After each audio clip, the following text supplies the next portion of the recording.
후에 도산할 때까지 한국 기업의 수명이 12년 정도 간다고 합니다. 미국의 평균 기업은 14년, 15년. 그리고 세계 기업의 평균 수명이 13년이라고 합니다. 포춘지에 의하면 유력 기업의 수명은 한 40년 정도 간다 그렇게 말합니다. 기업이 단명하죠. 단명하는 이유가 있습니다. 뿐만 아니라 기업이 100년 정도만 넘어가면 대중적 지지도를 받을 수 있다 했습니다. 우리나라에도 3개 정도의 100년 된 기업이 있습니다. 중요한 것은 일본입니다. 일본에는 100년 된 기업이 22,000개 정도 있다고 합니다. 그리고 200년 된 기업이 1,000업체, 그리고 300년 된 기업이 435개 업체, 어제까지 조사한 결과 제가 확인해 봤습니다. 그런데 더 중요한 것은 1,000년을 넘는 그런 기업이 있다고 했습니다. 분고금이라고 하는 이렇게 실내 장식하는 업체 435년에 창업했대요. 그러니까 엄청난 세월을 장수한 것입니다. 그래서 장수한 원인이 무엇인가를 추적해 보았더니 창업 정신을 오늘까지 유지하고 있다고 합니다. 기업의 대부분 창업 정신은 기업 보국이죠. 기업을 통해서 나라의 은혜를 갚는다 그런 것입니다. 더불어 국민의 삶의 질도 높입니다. 그렇게 해서 이제 1000년이 넘는 세월을 유지한 것이죠. 요즘 정치인들 보면은 출마의 변이 있습니다. 입법할 때 많은 공약을 내세우죠. 그리고 당선되고 나면은 공약을 실천하지 않고 자기 이속 채우는데 급급합니다. 그래서 임기 도중에도 감옥에 가기도 하고 임기가 수년이 지난 후에도 감옥에 갑니다.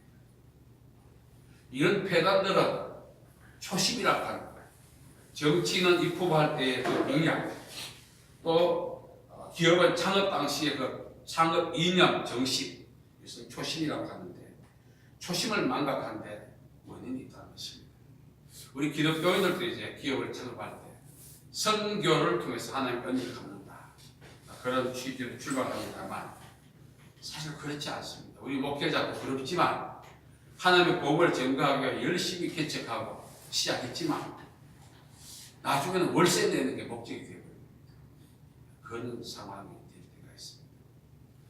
자, 이 창업 정신과 공약, 또 교회를 개척할 당시 그 뜨겁고 선교에 대한 열정들이 식어버리는 이유는 초심을 망각한다는 거죠.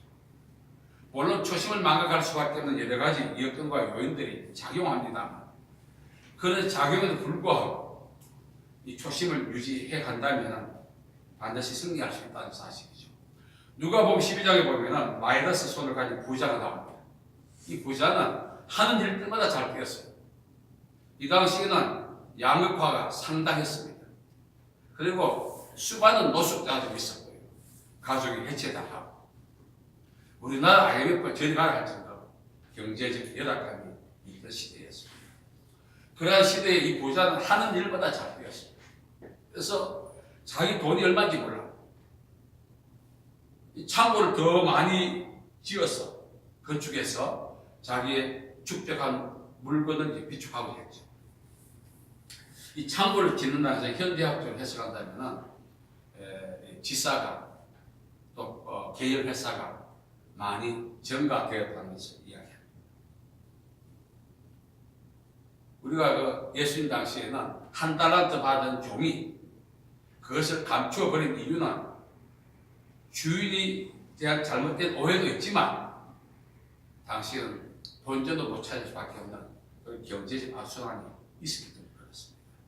그런 악순환 가운데도 이 부자는 계열사가 증가될 정도로 상당한 경영 능력이 있었습니다.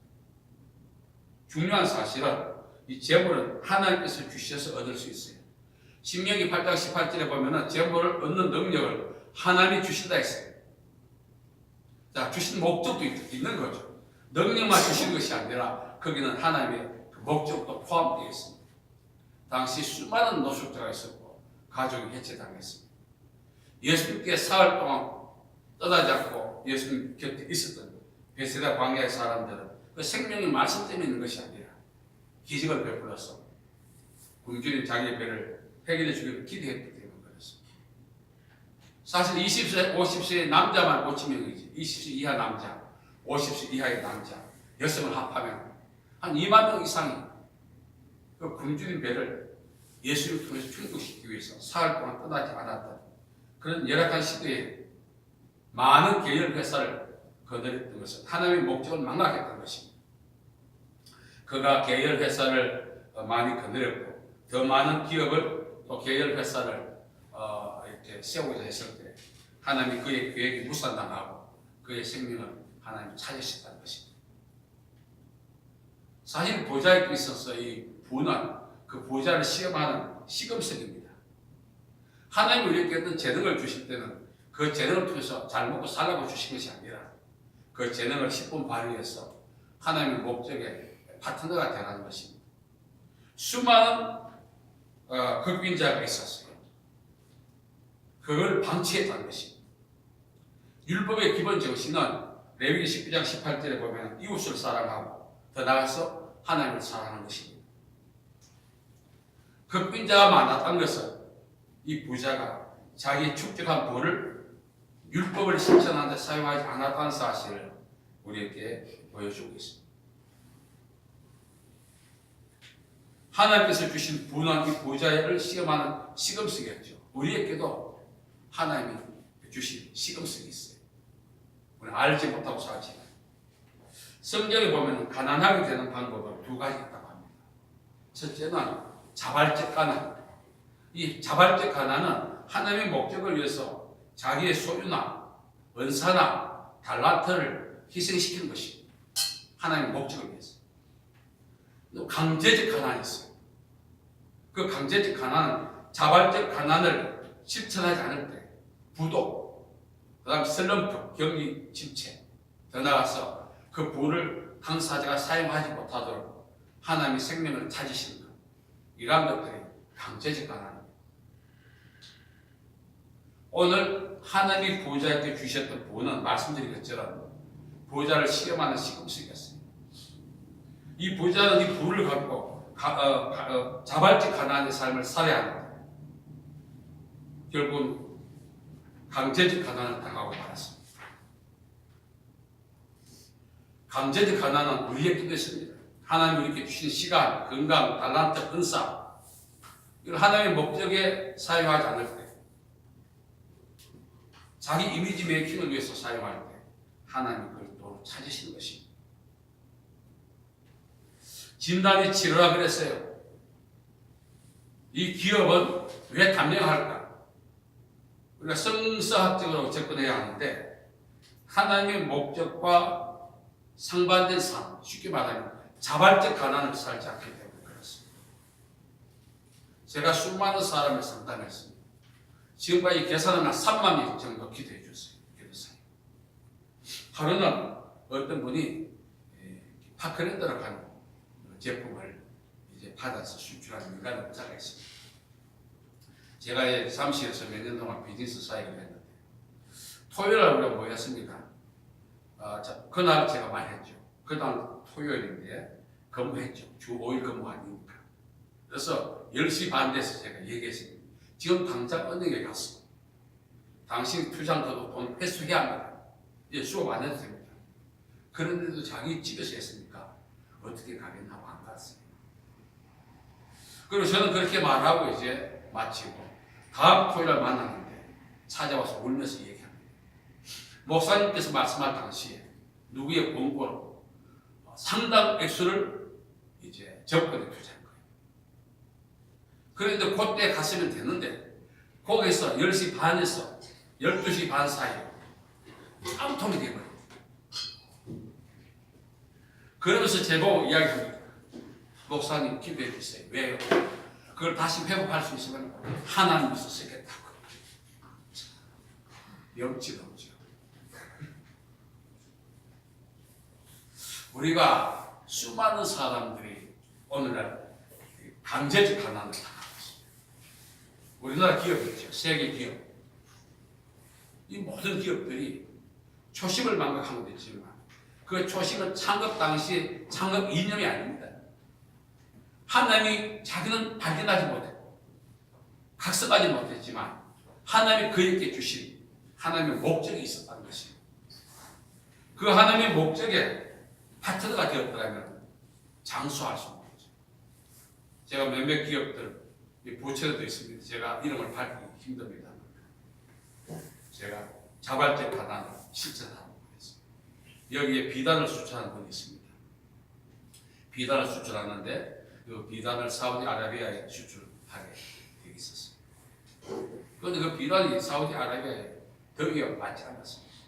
그래서 수출이 파기되고 공장 문을 닫아야 돼요. 그래서 상황이 저를 찾아왔습니다. 그래서 하나님께서 이렇게 하나 말씀해 주셨어요. 그래서 수출이 다시 되고 공장이 재가동되고 오늘 우리가 살아가면서 있을 때 잘해야 그런 세상 노래도 있습니다만 하나님이 우리에게 기회를 주시거든요. 부나 기업이나 또 때로는 은사도 주시거든요. 사실 저는 3만 명 정도 기도 사역을 해왔는데 하나님 더 원하시지 않았나 그 두려움도 있습니다. 일생을 가면서 3만 명 정도 기도하는 거 쉽지 않습니다.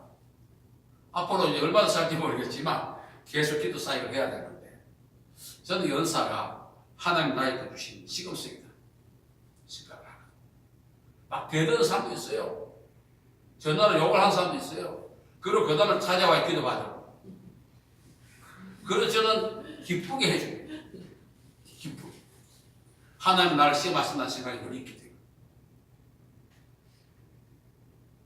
오늘 우리가 진단이 치료라고 했는데 내 인생이 힘들 때마다 꼬일 때마다 왜 이렇게 되었을까 한번 좀 멈춰서 생각해 봅니다. 거기서 우리 자신이 왜 그런 상황을 초래했는지는 분명히 그 답이 있다는 사실.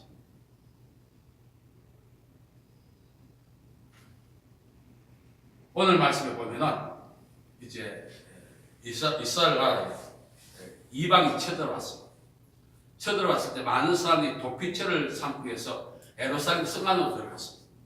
이 성 안에 들어간 무리 중에 한 무리가 요나답 자손, 레갑 자손.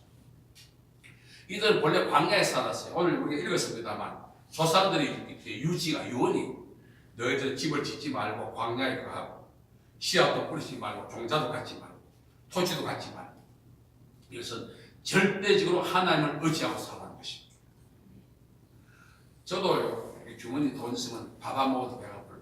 이거 믿는 구석이 좀 남아있습니다. 돈이 없으면 배가 더 고파. 그래서 이제 그런 상황은 지나갔어요. 저 주머니 돈 한 번 없어도요.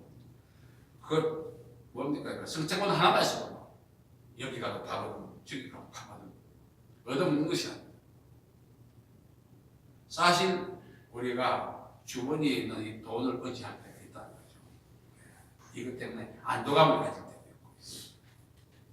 그래서 요나답이 이야기합니다. 너희들은 절대적으로 하나님을 의지해야 된다. 사실 그렇게 유언했고 이 후손들이 그 유언을 지키는데 얼마나 피가 말랐겠습니까? 조지 물러라고 하는 기도의 용사가 있습니다. 그는 죽기 전까지 노트에 기록했는데 4만 번 이상의 기도응답을 받았어요.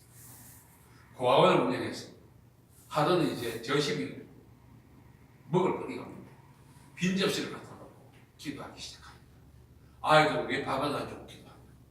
평소에는 푸짐하게 접시에 이렇게 담아놓고 기도를 하는데 빈 접시를 기도하니까 이게 어떻게 됐느냐. 애들이 불안하고 불만하고 기도하기 시작합니다. 오늘 우리에게 요할 양식을 주셔서 감사합니다. 투덜투덜거리는 소리가 귀에 막 들려왔습니다. 예수님의 이름으로 기도합니다 하기 전에 영국 정부에서 딱딱한 음식을 배달해달라고 했습니다. 그 마지막 순간까지 하나님을 의지하는 것은 피가 마릅니다. 저도 이제 가끔 기도합니다. 하나님, 오늘까지 힘들게 살았는데 모든 이것이 하나님을 의지하는 하나의 계기도 됐습니다. 나이를 먹다 보니까 불안해지기 시작합니다. 하나님, 얼음판은 다시 지나가지 않게 좀 도와주세요. 단단한 얼음판을 지나가도 불안합니다. 밟으면 툭 내려가고 물렁물렁한 그 얼음판을 오늘까지 지나왔는데 저도 피가 납니다. 이 레가 자손들이 절대적 하나님을 의지하기 위해서 그 조상들의 유지를 받았다. 그래서 이제 전쟁을 피해서 성안에 들어왔는데 하나님 에레미야에게 이야기합니다. 너 가서 레가 자손들에게 한 방에 불러와라. 그러니까 그 3층에 있는 건물이라고 방이라고 합니다. 한 방이라고 했을 때 그 족속들의 숫자가 많지 않았다는 거죠. 소수의 숫자였습니다. 그들에게 이제 포도주를 이렇게 놔두고 마시라고 합니다. 왜? 긴장도 완화시키고 또 생리적인 힘도 공급하는 원천이기 때문에 그 포도주는 일상적으로 마셨죠. 죄가 아닙니다. 그런데도 불구하고 마시지 않았어요. 왜? 그걸 마심으로 원기가 회복되고 마음에도 평안도 가져올 수 있고 바이고 리듬도 이렇게 수치도 높아지고 여러모로 좋아지죠. 그런데도 안 마시고 어쩌면 음료수 대신에 마시는 그런 포도주이게 됐지만 안 마시는 거예요.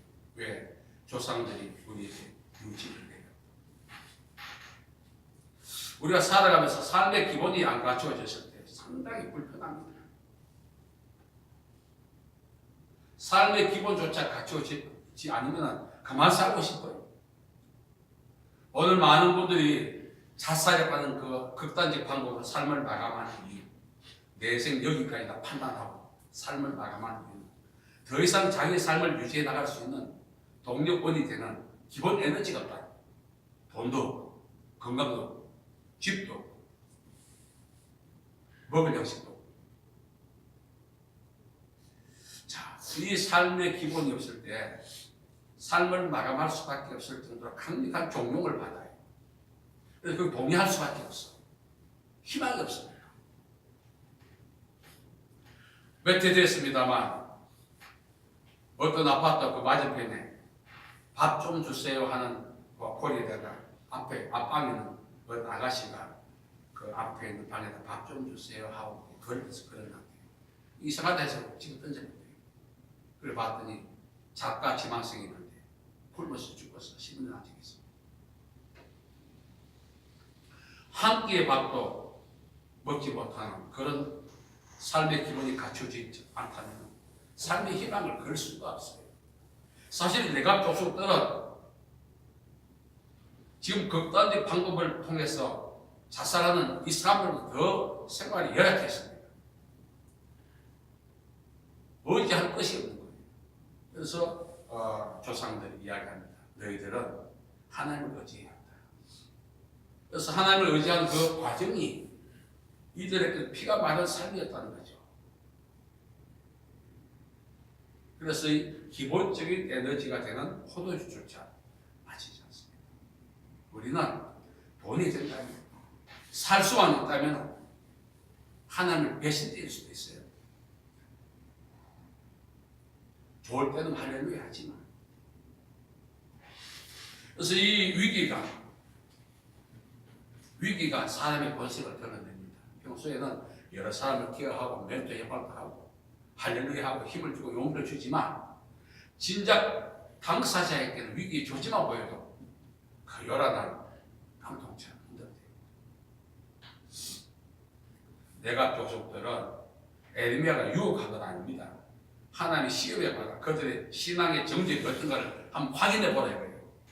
모든 기본이 갖춰요. 물론 전쟁 때문에 불편했지. 그동안 하나님께서 복 주셔서 예루살렘의 그 이스라엘 민족들은 풍요를 누려 살았어요. 그러면서도 그 풍요의 원천되는 하나님을 경외하지 않았습니다.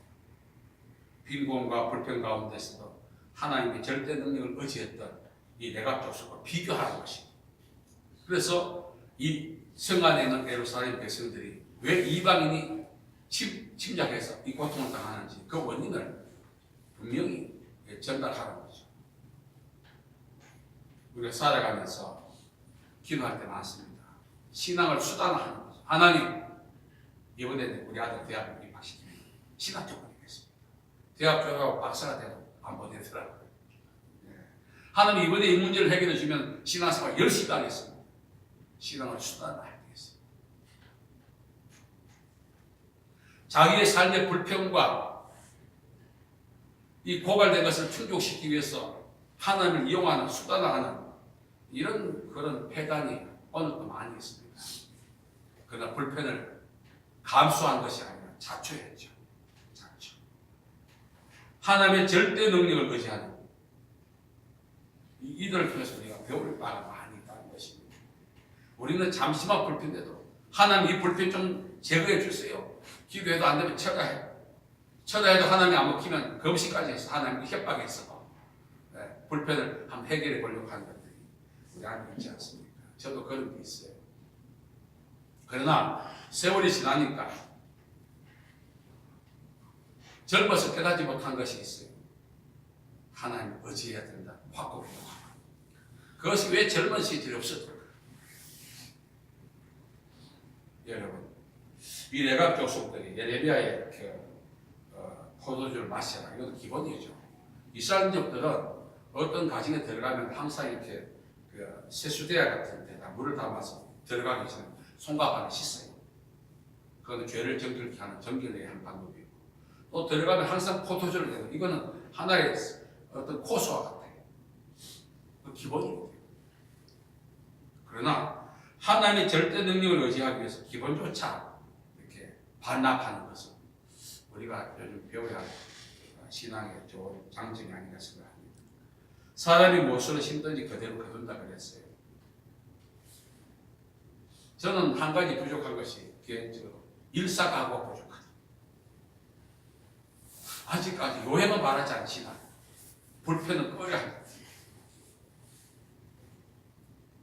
하나님을 위해서 우리가 생명을 다 바치겠다. 먹든지 마시든지 하나님의 영광을 위해서 하겠다 말은 합니다. 그 영광이 현재 내가 감수해야 될 불편과 연관이 있다면 그 불편을 감수해야 돼요. 하나님의 영광을 위한 것이 나의 고갈에 연관이 있다면 그 고갈을 감수해야 돼요. 고갈과 이 불편은 저주에서 가. 어쩌면 풍요도 하나님의 은혜일 수 있지만 우리에게 위기의 징조일 수 있어요. 왜? 하나님의 시금석이니까. 그 풍요를 감당해내지 못한다면 그 풍요 때문에 망하는 거예요. 부자와 나선 비유 나오잖아요. 풍요가 그 부자를 시험하는 시금석이었는데 이미지 메이킹에 사용하다가 엉뚱히 가지 않습니까? 특별히 우리가 힘든 시대를 살고 있어요. 경제적으로. 이 시대에 우리가 잔머리 굴리지 말고 우리의 현재 시대보다 더 심각한 위기가 있었던 그 시대에도 하나님의 은혜로 살았다. 내갑 족속들의 전체를 우리가 답습할 필요가 있어요. 그리고 이제 이 내갑 족속들이 에레미야의 그 포도주 시험이 끝나고 난 다음 행방불명되고 맙니다. 예루살렘 성에 그대로 거했는지 아니면 다시 광야로 나가는지 전쟁이 끝난 이후에 기록은 나와 있지 않지만 한 가지는 우리가 확신할 수 있는 것은 그 조상들의 유지를 그 조속들이 한 명이나마 소멸될 때까지 지켰을 것이다. 확신을 우리가 가질 수 있어요. 왜? 그것들이 오늘 그 고백하지 않습니다. 하나님 아버지 저와 우리 가족 가문 이 땅에서 소멸되는 그날까지 그 한 명까지 주님을 경외하는 은혜를 달라고 기도할 필요가 있고 또 그렇게 살아야 되는 것입니다.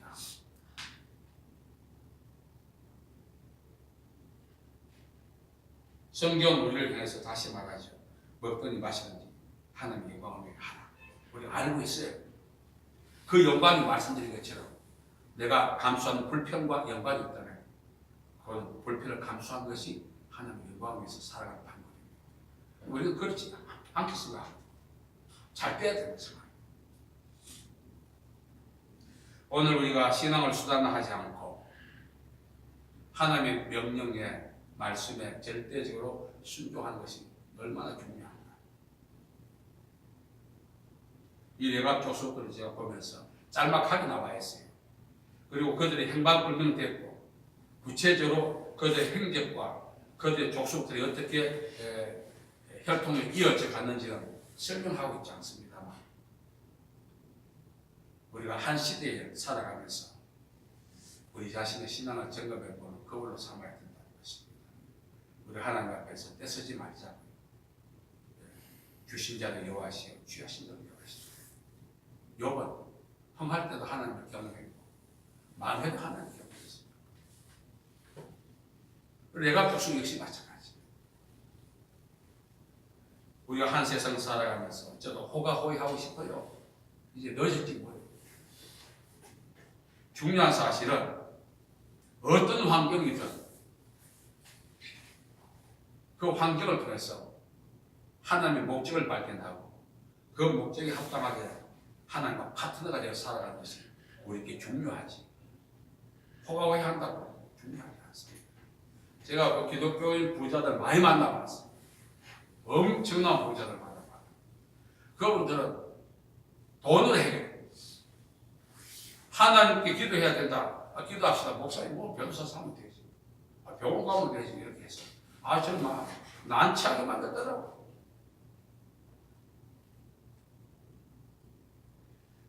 없다고 해서 하나님을 의지한 것이 아니라 아브라함은 거부했어요. 거부임에서 하나님을 의지했어요. 베드로는 실패를 많이 했습니다. 예수의 말씀에 순종하여 실패를 많이 할 수 있는 도구를 잡았죠. 자기 친구들도 잡히죠. 그런데 거기다 눈독 들이지 않고 예수님 앞에 가서 무릎하는 것입니다.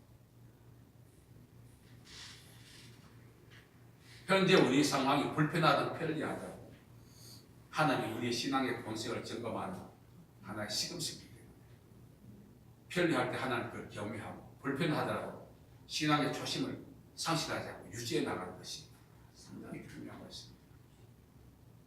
우리가 좋은 결말을 얻기 원합니다. 그 좋은 결말은 땅에서도 나겠지만 하나님 앞에 섰을 때 자기 다 칭찬받아야죠. 그게 인생의 최고의 목적이 된 삼는 사람은 불편도 감수하고 풍요에 관심이 없습니다. 베드로처럼 풍요를 주신 그 근원 되시는 예수님을 바라보는 거죠.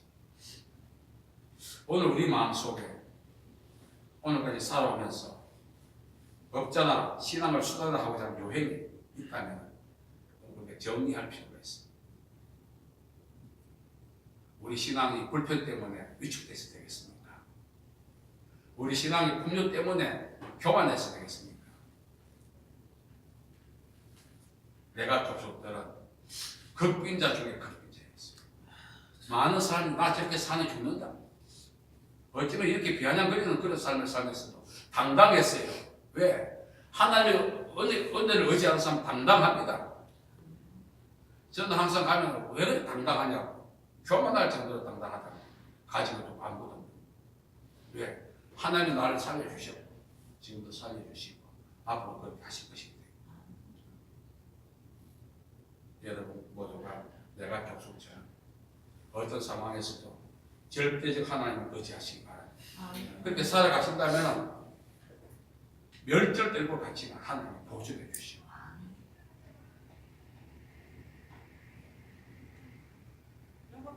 바울은 말했습니다. 너희는 이 세대를 본받지 마라. 오늘 많은 사람들이 또 많은 기독교인들이 자기 한 몸 편안하게 행복하게 사는 목적이 되어 있습니다. 이러한 시대에 우리가 하나님을 경외하고 사는 것이 참 필요한 거죠. 레갑 족속의 삶을 통해서 하나님 예레미야에게 하셨던 말씀. 이 레갑 족속들과 이스라엘족을 비교해보는 것입니다. 사실 이스라엘족들이 하나님 더 경외해야 돼요. 물론 레갑 족속도 이스라엘 족속에 포함되어 있지만 누구보다 특혜를 누리면서 하나님을 잊어버리고 사는 그런 오류를 우리는 범하지 않아야 하는 것입니다. 여러분 모두가 어려운 상황, 어려운 시대를 살고 있습니다. 이 시대에 하나님을 더욱 의지해서 하나님이 사람들에게 모델로 전가할 수 있는 그런 삶이 우리가 살아가야 기도하겠습니다. 자비하신 아버지 하나님, 은혜와 사랑을 감사합니다. 오늘 우리가 살아오면서 과거에 우리 믿음의 선배였던 내가 족속을 살펴봅니다. 그들은 조상의 유지를 받기 위해서, 하나님의 절대적 은혜를 거시하기 위해서 삶의 모든 기본을 그들은 포기했습니다. 우리 자신의 유익을 위해서 하나라도 더 챙기려고 하는 우리의 잘못된 근성을 이 시간 회개합니다. 하나님 용서해 주시고, 우리뿐만 아니라 우리와 함께하고 있는 가족과 나가서 우리의 자녀와 후손들이 내가 족속처럼 이 어려운 세상살이 절대적 하나님의 능력과 은혜를 의지해서 승리하며 살 수 있는 저희들 될 수 있도록 복 내려 주옵소서. 아멘. 예수님의 이름으로 기도하옵나이다. 아멘.